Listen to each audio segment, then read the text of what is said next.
I've been watching the COVID-19 coronavirus pandemic unfold in both the inner and the physical worlds. I'm sorry to say it appears that this is only the beginning of what might be some very trying times. The fallout from this experience will most likely continue for many years. The good news is this is an excellent opportunity to practice.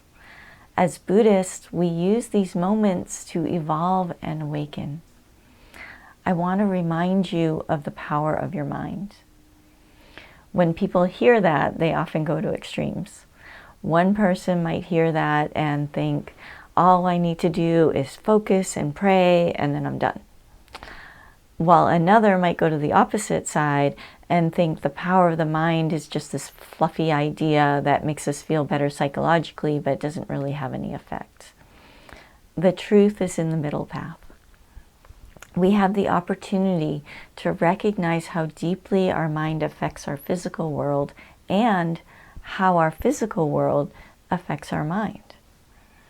When we watch the latest news, we can observe our mind and notice, is this taking me into fear and despair? Do I feel crushed and angry? In that moment, we can choose to shift our focus. We can observe how people all over the world are coming together right now to help each other. We can focus on our gratitude for all the positive aspects in our life. As we do this, we can watch our energy shift. We can go from feeling closed down to feeling open. We can shift from caring only about ourselves to actual concern about how others are doing. We can then put all of this into physical action and actually do something that has a positive impact. You see, the world right now is at a pivot point. It's rare for an entire planet to have this opportunity to face together. But because of technology, we know what's happening all over the world. We can use the information that we're consuming and allow it to harden us into this fear-based thinking. Or we can ask, how can I help?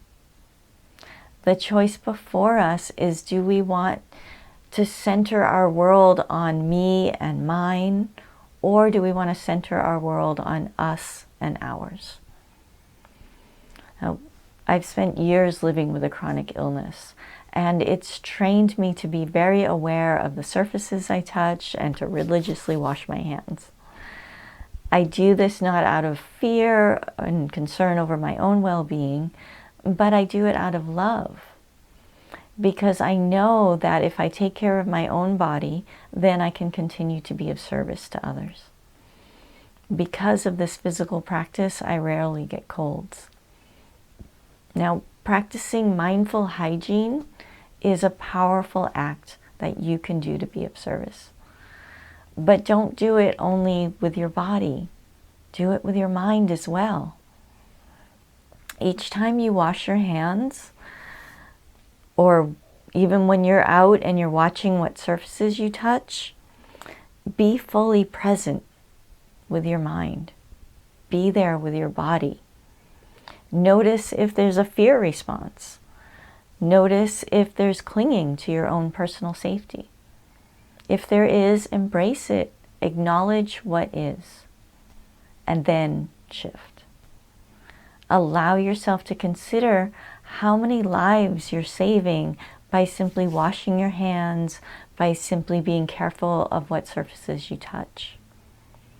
Now, if you do get sick with a contagious illness, even if it's a simple cold, stay home. Allow your body to heal. And know that while you're at home healing, that you're doing it not just for your own being, but you're doing it to protect all of those that you share this beautiful world with. As I said, we're at the beginning of a major shift. How we incorporate that change is up to each one of us. I recommend that you use this opportunity to release all the fear that has held you in misery. Allow the awareness of our interconnection to be brought fully into your mind. And once you recognize it, start basing all of your actions on that wisdom, that knowledge that we're all interconnected.